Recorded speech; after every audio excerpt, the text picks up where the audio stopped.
morning. So today we will have this interview session with one of the Malaysia well-known karate athlete, Mr. Ganesan.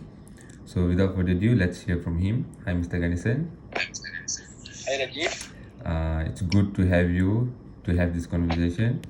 So please tell about yourself. Where are you from? What sport do you play? And what are your greatest achievements? Okay, my name is Ganesan Raman. Mm-hmm. I'm 23 years old. I'm from Ipoh, Perak, and I play karate. And I played the sport since I'm 4 years old. My achievements is I participated in WEG Japan, which was in 2018. AUG in Myanmar, which was on 2019, and also participated in the SUPMA as well. That's a pretty impressive achievements. Congratulations. So I have few questions to ask you and hope your reply will be very benefiting to our upcoming athletes. Okay. Yes, Firstly, who is your favorite sport idol and why? Okay. My favorite sport idol is Mr. Senthil Kumar Selvaraju. It's because he's in the same category with me, which is below 60 kilograms, and he's a well-known Malaysian karate fighter as well. I admire him because of his hard work, discipline, and his confidence whenever he trains or even when he go for any competition. I really admire his confidence, which motivates me to be a better fighter when I saw him in training or during his fight. That's cool. There's a saying, work hard until your idol becomes your rival. So with that, have you ever faced your idol in any competition before? Yes, once. When was it? It was on 2018 Mm-hmm. National Senior Markup Tournament, which was at Kulim.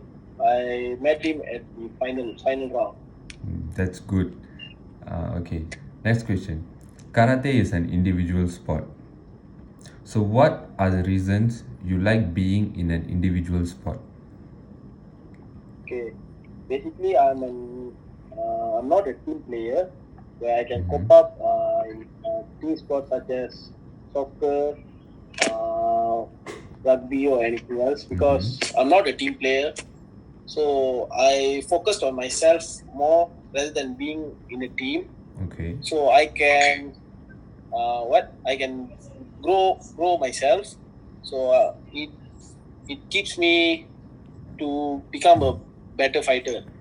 So where I can focus on myself. Okay. Thank you very much. Okay. We know that you love competing in many tournaments. I've seen you many times going to almost all over Malaysia and joining every tournament that you can join. So, what is the best part about competing? Okay, the best part of competing is I learned in every tournament that I participated, where each and every tournament is like a new tournament to me, a new round to me, where I learn new things there, new styles, new technique, new tactics, where it helps me to improve my skills. So that's why I love to go to any competitions which is available for me, which I can go by my own, so I can learn more. Okay. So basically, you're saying you join a lot of competitions, not particularly to win. Even if it's a win or lose, there's always something that you learn that you can apply it in your next tournament. Okay, that's cool. Yes. All right, next. We know that you have worked with many coaches in these few years. So with that, which coach was your favorite coach and why? Okay. There's no such thing as a favorite coach to me because each and every coach has taught me many things, including techniques, tactics, about fitness, about my strengths and many things as well. But particularly there are no favorite coaches for me, because all of them wanted me to be succeed in my career in the sport. Yeah. So basically, you had a good relationship between a coach and an athlete. Yeah. That's very good. That's very important as well for an athlete to improve in his career. All right. Next question. Do you think attitude is a factor in winning, and how can you relate it to yourself? Can you please repeat that question, Rajiv? It's not clear.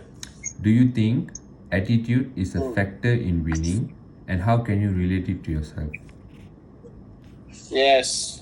In my opinion, yes, attitude is a factor for winning in any tournament, because without any attitude, we are nothing. We are zero, completely zero. Okay. Not only in this sport, even in any sports or any doings that we are doing, if we have zero attitude, we'll be zero too. So for me, attitude is the most important thing in this sport, because we have to be disciplined. We have to be disciplined wise of time you're going for training, uh, the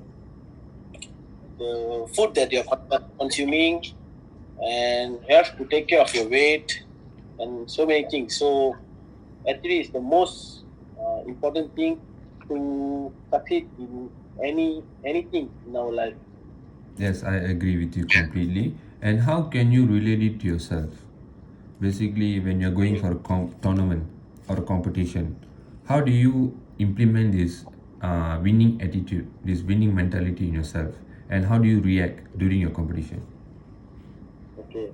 Whenever there's a competition, I'll I'll what I'll keep my body to be ready to any competition which is on the nearest date. Then when it's on the date, a week before the game, I'll reduce the usage of my phone. So I'll sleep early, and I'll off my phone around 10 p.m. so that I can get enough sleep, which my coach advises me to have a good sleep for a week, at least for a week before the game. Then during the tournament, on the particular day, uh, I'll be more confident, where I if I see my opponents or my rivals, I'll just bow at them, because it's a it's Respect. it's a way of respect in karate. Then once you're bowed, then it's done. I won't talk to them till my event is over. Even if they are my friends, I'll still wait till my event is over. That's what my coach taught me. Because if we mingle around between with our friends, when we mingle with them, your mindset, you will lose your mindset. So from your winning mentality, it becomes to you will focus more on your friends. So True. on the game day, I won't be talking to anyone. Good. I'll only talk with my coaches, my teammates, and my manager. That's it. Okay, thank you very much for sharing that. I've learned that an athlete should live in between discipline, consistency, and persistency. Okay, next. Do you use visual cues of your competition environment to help you focus, and how do you do it? Yes, I'll always use visual cues, where one of my coach taught me, which is Mr. Sugumaran. He's the coach at UPNM who he trained me for the past 4 years. He asked me to do like a shadow training in my mind, what I want to do in the tatami, which is in the court, and how I want to counter any reaction from my opponent, and what can I do to win a fight even when I'm losing. Okay. So Mr. Sukumara has taught me very well on that part. All right. Thank you very much. Okay, so every athlete has an advantage point within themselves. It could Yes. be mentally, physically. So, in physical wise, where do you feel confident in your body? Okay. In physical wise, I would say it's my left leg. Okay. It's because my left leg is more flexible than my right leg. Mm-hmm. Because I can do ura mawashi with my left leg, and it's so flexible. So it's an advantage point for you with your opponent. Okay, thank you very much. Next question. What type of diet plan you follow prior to a major competition? Diet plan that I followed. The diet plan I followed mostly are given by the nutritions. என்னது A nutritionist. Also, you அதுக்கு always வந்து have your nutritionist with you to keep up with your diet plan before a major game. yes. Okay. So, can you explain to me what type of food intakes that you take or you avoid before a major game? For example, like you avoid oily foods or like that. Yeah. Uh, I will avoid the oily foods Mm-hmm. because I found in lightweight category which is below 60 kilograms. Okay. So I have to take care of my diet. So I have to consume a lot of fruits and vegetables, Mm-hmm. drink a lot of waters, rather than consuming carbohydrates and more to fats. So I'll reduce consuming carbohydrates Mm-hmm. and will focus more on proteins. Okay, so basically you're saying that you don't take food that causes stomach upset the next day on Yeah. your game day. Alright, understood. Okay, next. It's normal for an athlete to have injury or a strenuous training session or after a competition to have a recover period. So, what type of recovery method you apply during an injury or after a hard training session or a competition? Okay. The the thing that I do is stretching even after the training Mm-hmm. or any games, which is to pull my muscles down, and I'll go for ice bath, which will be prepared by the managers Okay. after the game, and also we'll go for the sports massage, All right. where they know well about our muscles, and then so it'll be easier for me to tell them where it pains and why it started to pain. Mm-hmm. And by sports massage, I able to recover very soon. Even with I have knee pain, I have knee problem. So with the aid of sports massage, Mm-hmm. I've able to recover uh, sooner than I have expected. That's a very good input. Thank you very much, Mr. Ganesan. Next question. We know that you are a hard working athlete in UPNM itself. We have seen you working harder than anyone else in the gym. So, what drives you to get up in the morning and go training every day? Okay, what keeps me motivated is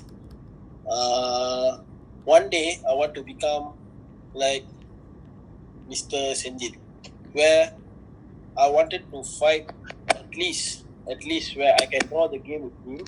Mm-hmm. And then another thing that motivates me is uh, myself. I'm a short guy.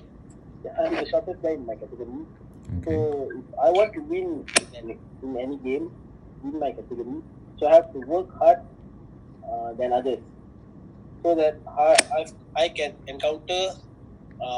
I can counter back all the movements and the techniques by my opponents. So that's what motivate me every day to get up and go to training every day. That's a very fearless motivation. Keep it up, Ganesan, for your future more upcoming achievements. Okay. Can you explain your training schedule and types of training method that was implied to prepare you for World University Games in Japan 2018? Okay, for WEG 2018, Mm-hmm. I was chosen, and I was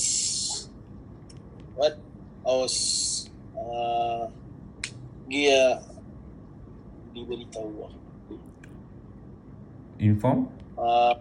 Yeah, I was informed Mm-hmm. by Coach Subu, Okay. where I have to be prepared for WEG on September, I guess, Okay. 2018.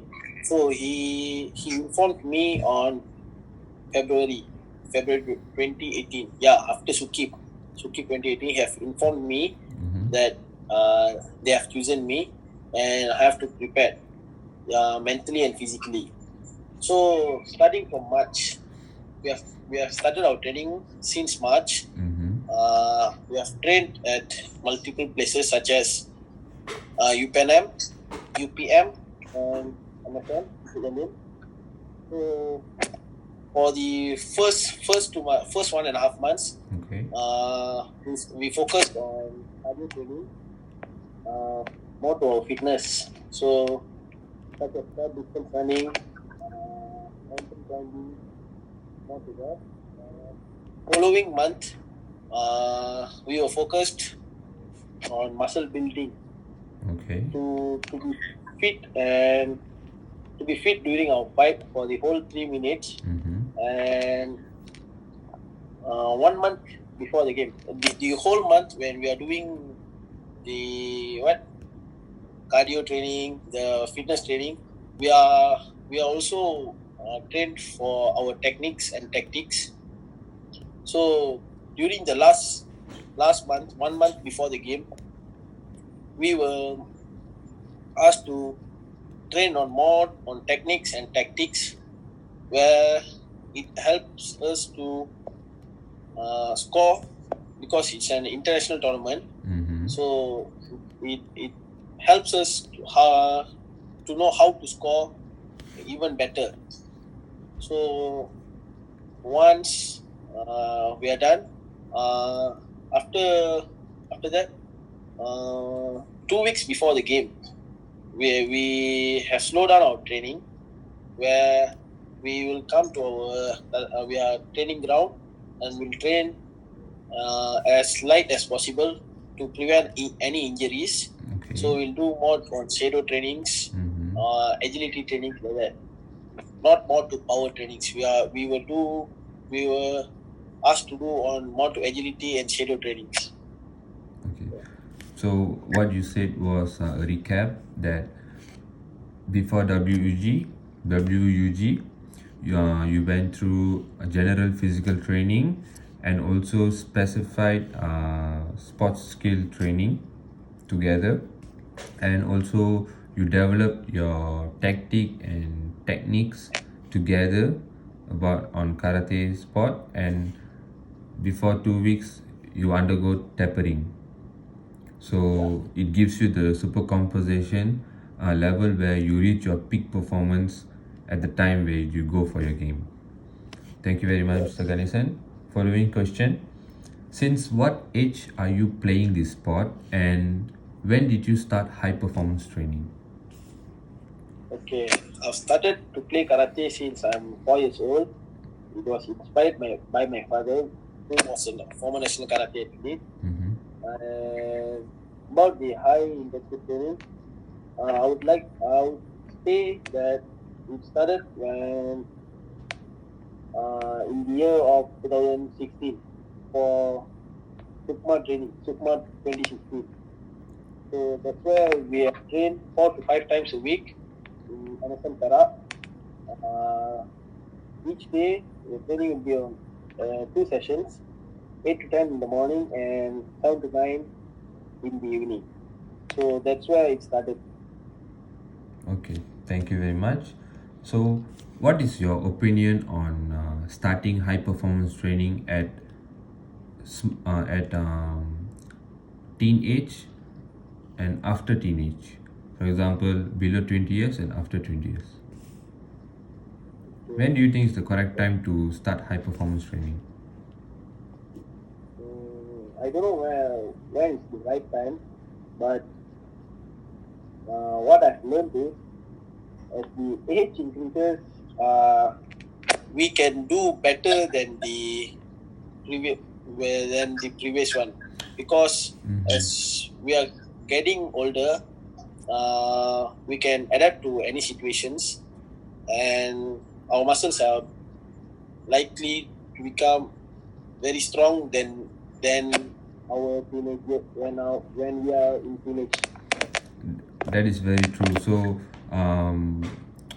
high performance training should be done at the age of 18 and above, because the individual athlete could go through a strenuous training without any injuries, and could also develop their skills and physical fitness as well. Okay. Further questions. What type of sports science facilities access you had that help you to go through high performance training? Sports science facilities that helped me was சத்தியமா மறந்துட்டேன்டா. For example, biomechanic applications, nutritionists, your coach, physical trainers. Yeah, my coach, my psychological coach. Yeah, they have my psychology coach. Yeah, they taught me to remain calm in any situation, and to be focused on what I need on the upcoming competition, so that I won't be dragged by poor performance on my previous tournament. That was the part by the psychological team. And about the nutrition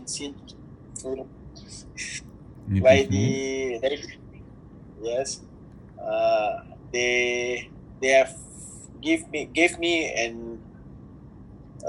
like a menu, and they track me on what food I ate and how is my body progressing, and whether that food or that consumption of food limits my weight, or it increases my weight, or it decreases my weight. So they have tracked me so well, and that's the sports facilities that I went through. Okay. And so, I enjoyed. Right. On the note of psychological applications from sports science, have you gone through any imaginary practices? What do you mean by imaginary practices? Imaginary practices is where you close your eyes, or you don't have to close your eyes also, but you just sit down, take a moment, and you visualize what you're going to do in future. Or visualize on how we want to fight, Yes. how we want to handle the situation. Yes. Yes, I've been went through that. I've been trained on that too. So that it's mostly our mentality. It's more to our winning mentality, so that we don't get nervous easily. We won't get depressed or dragged away by any other issues. So we are focused in our game, in our opponents, and how do we want to fight. Cool. Even your nutritionist, because athletes, they are common to get supplements in their daily life. So does your nutritionist advise you on which type of supplements that are good and that are not advisable due to anti-doping? Yeah, my nutritionist has advised me on the supplements, where anything, even if I take any medicines, I have to let my nutritionist know, because they will check the medicine and they'll let know whether it will be it is usable, it's advisable or not. Even if it's a cough syrup, have to let them know, because they'll have to take action if it's not advisable for me. It's not what satisfy for me. All right. Yes. Thank you very much. That's the very main input. Okay. Moving to the next question. What is your level of understanding on sport science application and how well developed it is in our country? On my level of understanding, sport science has been developing in Malaysia, yes, but it's not fully developed likewise in Europe and other countries, where they are using it fully to produce a world-class athlete. As you can see, even in karate sports, Europe countries are dominating the karate sports. So we are still developing about the sport science facilities, and I hope that it will be it can be applied to every athlete, the sport science facilities, so that even Malaysia can produce many world-class athletes as well. In your perspective, obviously you would have been training with other Malaysian karate athletes. In your perspective, in what way do you think that they are lacking to achieve that world-class level? First of all, I think, in my opinion, I think we are lacking in fitness. Okay. And I think that's it. Maybe that's it. I think so. I would also like to add about the food that they are consuming. Yeah, maybe. Yes. Do you think that the foods that they are consuming are good enough for them to build their strength and important physical abilities in order to help them to compete with Europe and those kind of levels? Because you know that Europe guys are all very big and tough. So size, I feel size do matter in karate sport. What do you think? Yeah, size do matters. About the food that they are consuming is, our team has provided us good foods. They are taking good care of us. Yet we are not reaching to their levels, because the amount of consumption of the protein intake, the carbohydrate intake is totally different, and I think that's the main reason why we are not in their size. I think so. It could also be the genetic of them, but I hope. Yeah, But I hope one of our athletes will soon reach that level. It could be you. Yeah, thank you. Okay. And what is your level of understanding on sports science? Have you undergone any courses for sports science or how? I've went for sports science level 1, which was during my Sukma training. My coach sent me there just to improvise my knowledge on sports science, where they taught us about how to overcome injuries, about the stretchings, because since it's level 1, they taught us about the basic of sports science. So mostly it was on how to overcome injury, about stretchings, and what to do if we get injured during a game, and what to do with your teammates when they are getting nervous and they are lack of motivations. It's very good. A good athlete should always be independent to know about what they're going through and what they should take. They should not always be dependent. So, in that way, do you think attending this sports science level 1 is important for every Malaysian athlete? I think it's important because we know better when we are in the class and someone who is more experienced teaching us rather than me teaching to my friend. Because what I heard was maybe I heard only 50% of what they taught me, and maybe what I conveyed to him, maybe only half from my sharing was half of my sharing is what he heard.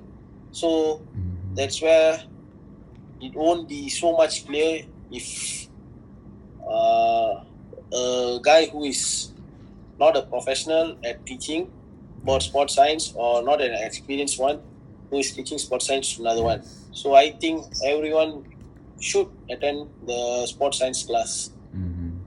And there's also a saying, don't teach a man what to do, it must come within him. So, in that way, if every Malaysian athlete who has this desire to be better, achieve world class in karate sport, they will definitely do. Okay, last question for the day. What challenges did you came across in getting to where you are at today? Okay, the the challenges that I faced is because of my height, because I'm just 165 cm and I'm the shortest one in my category. Even in below 60 kilograms, I'm the shortest one. So that's the biggest challenge for me, where all of my opponents are way taller than me, and it's being an advantage to them and a disadvantage for me, where I should be go near to them to fight and they can score from far away. And how do I overcome it was through my trainings and videos from YouTube, and I learned how to fight with a tall guy in my training session. Even I'll choose my training partner who is way taller than me because I can learn more. Okay, that's very inspiring about yourself. Thank you very much. Anything you would like to add on to say a few words to your fans and viewers? I don't think so. I have friends or anyone because I'm not a great one. I'm just a normal athlete, and I want to apologize. I say anything wrong. Okay, thank you very much, Mr. Ganesan Raman. Your humbleness will bring you to a very height, and I wish you all the best for your future tournaments, and hope we see you at Tokyo Olympics for karate. Thank you very much for participating. Have a nice day. Thank you. Okay.